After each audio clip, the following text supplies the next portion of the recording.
დავიწყებული გმირებიდან ერთ-ერთი ყველაზე მნიშვნელოვანი და გამორჩეული პიროვნება ლიპარიტ მეოთხე ბაღვაშია. ლიპარიტ მეოთხე ბაღვაში იყო კაცი, რომელმაც ითავა რეალურად საქართველოს მართვა ბაგრატ მეოთხის მცირეწლოვნების დროს. 1028 წელს ბიზანტიის არმია შემოიჭრა, რომელსაც სურდა რომ ტაო-კლარჯეთი ისევ გამოეყო და ჩამოეჭა საქართველოსთვის და იქ ბაგრატიონების შტოს სხვა წარმომადგენელი დაესვა მეფედ. ამჯერს მეთაურობდა ვინმე პარკიმანოს პროედრიოსი, მესხდიდებულთა დიდი ნაწილი გადავიდა ბიზანტიის მხარეს და სწორედ ამ დროს ლიპარიტ ბაღვაშმა თავის ოჯახის წევრებთან ერთად სადღაც ტაჩის კართან შეაჩერა მტერი, უკუ დაახევინა, აქ დიდი როლი ითამაშა ამავე პროცესში საბამ ტბევარზე ალბათ სხვა დროს გვექნება როგორც დავიწყებულ გმირზე საუბარი, მაგრამ თავარი ის იყო, რომ უკვე ბაგრატის ბავშვობაში მან საქართველო გადაარჩინა. ძალიან მალე ლიპარიტმა დაამარცხა ეკლესიასთან ბრძოლაში განჯის ამირა ფადლონი, რომელიც თანამედროვე აზერბაიჯანის სერიოზულ ნაწილს აკონტროლებდა და ის ისევ ყმადნაფიცობის პრინციპით მცირეწლოვან ბაგრატს დაუქვემდებარა. ხოლო 1032 წელს, როდესაც ბაგრატის მეოთხე ჯერ კიდევ 14 წლის ბიჭი იყო, ივანე აბაზაძესთან ერთად, ეს ივანე აბაზაძე იყო მაშინ ქართლის ერისთავი, შეიპყრო თბილისის ამირა ჯაფარი, მოგვარა ბაგრატს და ჯაფარი მზად იყო, რომ თბილისი და თბილისის საამირო მთლიანად საქართველოს სამეფოსთვის დაექვემდებარებინა. მაგრამ ლიპარიტის მოშურნეებზე აყოლით ბაგრატი გაურიგდა ჯაფარს, გაანთავისუფლა და თბილისს დაუბრუნდა. ეს წყენა ლიპარიტმა ასე ვთქვათ დაივიწყა.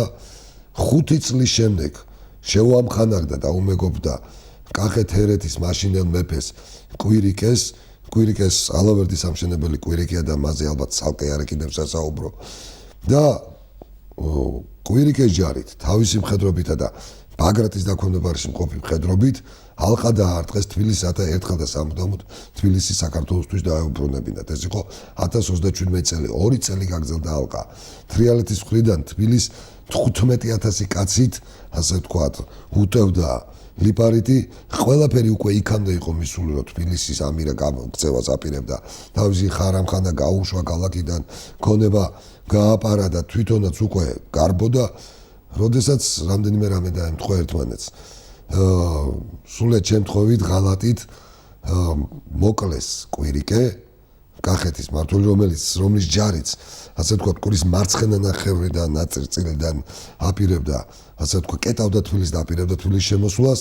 ამით ისარგებლა ბაგრატ მეოთხემ, ისე რომ არაფერი უთხრა ლიპარიტს, ჩუმად გაურიგდა თბილისის ამირა ჯაფარს, დატოვა ისე ყმადნაფიცობის პრინციპით თბილისის ამირად და შეიჭრა კახეთში და როდესაც კახეთის ჯარი თბილისის გათავისუფლებას აპირებდა ერთიან ქართულ არმიასთან ერთად, მან დაიწყო კახეთის აწიოკება, ძარცვა, იავარქმნა, რასაც შედეგად მოყვა, რა თქმა უნდა, კახელების უკან დაბრუნება, ბაგრატი დამარცხდა და დაისაჯა ძარცვის დროს და თბილისის დაბრუნება ისევ წყალში ჩაიყარა. ეს უკვე ისეთი რამე იყო, ბაგრატი აღარ იყო 14 წლის ბავშვი, უკვე 19 წლის კაცი იყო, როდესაც ალყა დაიწყო და როცა ეს ჩაიდინა 21 წლისაც და ლიპარიტი განუდგა. უბრალოდ განუცხადა, რომ ის მასთან ვერ ითანამშრომლებდა, მასთან ერთად ვერ იქნებოდა. ამის შემდეგ იყო მათ შორის დაპირისპირება ერთი პერიოდი ალტერნატიული მეფის გიორგი პირველის მეორე შვილის გამეფებასაც კი ფიქრობდა ლიპარიტი, მაგრამ გადაიფიქრა, შეურიგდა ბაგრატ მეოთხეს, რადგან სჯობდა, რომ საქართველო მაინც დარჩენილიყო, ხო შემთხვევაში კახეთ-ჰერეთის გარდა ერთიანი ქვეყანა იყო და ის კანონიერი მეფე ვინც იყო, ის ყოლოდა, თუ კი თქვათ ნორმალურ და წესიერ გზას დაადგებოდა. ამის შემდეგ ისარგებლა ერთვენიერ დღეს, როდესაც ლიპარიტი იმყოფებოდა ბიზანტიაში, ლიპარიტი ბიზანტიაში ხშირად იმყოფებოდა, იმიტომ რომ ეს არის სხვათა შორის კონსტანტინე მონომახის იმპერატორობის პერიოდის ცნობილი იმპერატორი იყო ბიზანტიის და ამ პერიოდში ძალზედ ხშირად ბიზანტიის არმიას სელჩუკებთან და არა მარტო სელჩუკების წინააღმდეგ მთავარ სარდლობდა სწორედ დიდი ლიპარიტ ბაღვაში, იმიტომ რომ ის მართლა სახელოვანი სარდალი იყო, კაცი, რომელმაც მანამდე საქართველო იხსნა ბიზანტიის ოკუპაციისაგან, იმდენად დიდი პიროვნებაც იყო და დიპლომატი, რომ ბიზანტია მას თელს თავის არმიასაც კი ანდობდა. ამით ისარგებლა ბაგრატმა თავს დაესხა ლიპარიტის ასე ვთქვათ სახლს კლდეკარში და ცოლი გაუუპატიურა. ამას რა თქმა უნდა მოყვა უკური აქცია.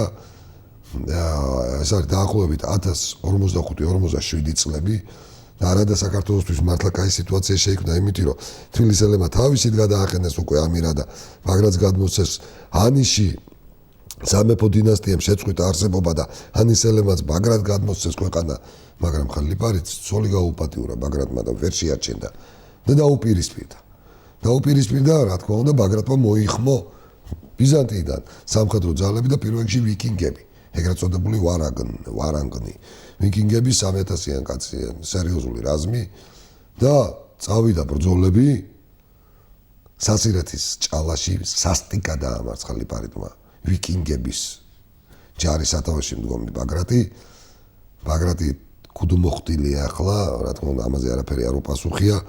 გადავიდა ქუთაისშიო და ასე თქვა ჩურიძე, იმიტომ რომ დედამისი თან დაიჭირა საქმეო, როგორც გვეუბნება წყარო, მაგრამ საინტერესოა სხვა შორის ამ ვიკინგებს როგორ მოექცა, რომ აქ რატო შემოხოდითო პური გინდათო საქართველოს ტერიტორიიდან ბიზანტიის საზღვრამდე ვიკინგების დამარცხებულ ჯარს წინ მიუძღოდა ურემი, რომლიდანაც ფქვილს უყრიდნენ წინ, მოწოდებით რომ მიდი და ძოვეთ ესო.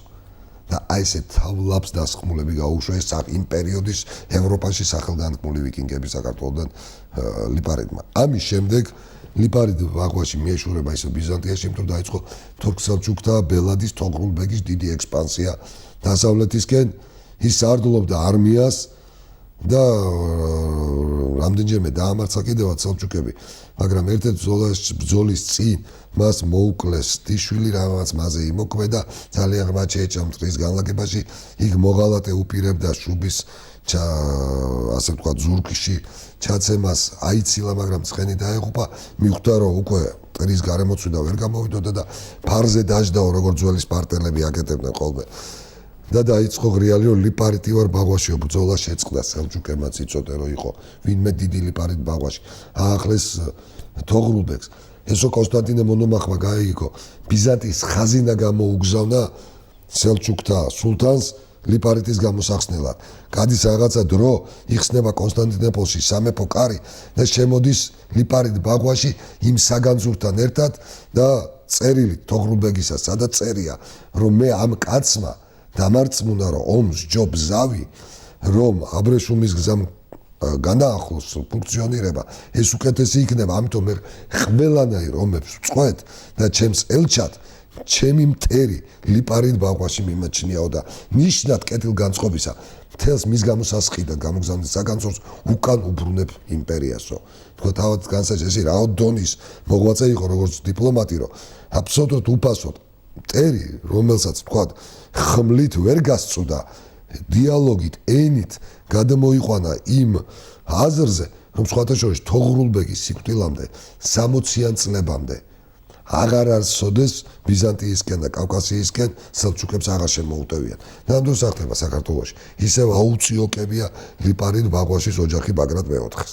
დაბრუნდა ლიპარიტი, ბაგრატი განდევნა საქართველოსთან, მთელი აღმოსავლეთ და სამხრეთ საქართველოს კახეთ-ერეთის გარდა დაიმორჩილა, მაგრამ მეფობა კი არ გაუქმა. ბაგრატის ვაჟი დასვა მმართველად გიორგი და ბებია დაუყენა აღმზრდელად. ამის შემდეგ ბიზანტიის იმპერატორის ისევ და ისევ კონსტანტინე მონომახის შუამავლობით მოხდა შერიგება ბაგრატს და ლიპარიტს შორის, მკურაპალატის ტიტული მიანიჭეს ლიპარიტსაც, ის იყო მთელი მესხეთის მმართველი. პრაქტიკულად დასავლეთ საქართველოს უდიდეს ნაწილსაც განაგებდა შიდა ქართლის ერისთავიც, მაგრამ ლიპარიტი თავს არ იცავდა, არ ერიდებოდა, თქვათ და არ იყო შიში ჩეპყრობილი, რომ რაღაცას მოუწყობდნენ. და სულა კალმახის ერისთავმა, რომელსაც პირადი შუღლი ჰქონდა ლიპარიტთან, ეს ისტორია და კალმახის ერისთავები ალბათ კიდევ ცალკე მოსაყოლი ერთ-ერთი ნადირობისას ლიპარიტი შეიპყრო მიბაგვარა.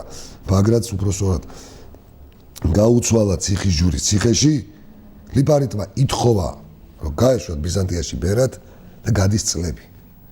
ეს იყო 1057-58 წლები, გადის წლები 1060-65 წლებში საქართველოში იმყოფებოდა დიდი გიორგი მთაწმინდელი, 80 მოწაფე, ასე ვთქვათ, შემოიკრიბა მან, მათ შორის არსენი ხალთოელი, გიორგი ჭყონდიდელი, მათ შორის იყო იოანე პეტრიცი, ეს ჭაბუკნი წაიყვანა ათონში აღსაზრდელად, 65-ში თავად გარდაიცვალა და აი ამ დავით აღმაშენებლის საქართველოს შემქმნელი აღმაშენებელი მამების აღმზრდელად ათონში მათ დახვდა და აღუზარდა მომავალ საქართველოს ლიპარიტ ყოფილმა ბერმა ძმად ნაფიცმა და მეგობარმა დიდი გიორგი მთაწმინდელისა მამა ანტონიმ რომელიც მანამდე სწორედ ეს ლიპარიტი იყო რასაც ვერ გასწოდა ხმლით საქართველოსთვის ვერ გასწოდა დიპლომატიით იმიტომ რომ აქ უარგისი მეფე იყო საქართველოს კი არა უმხედა და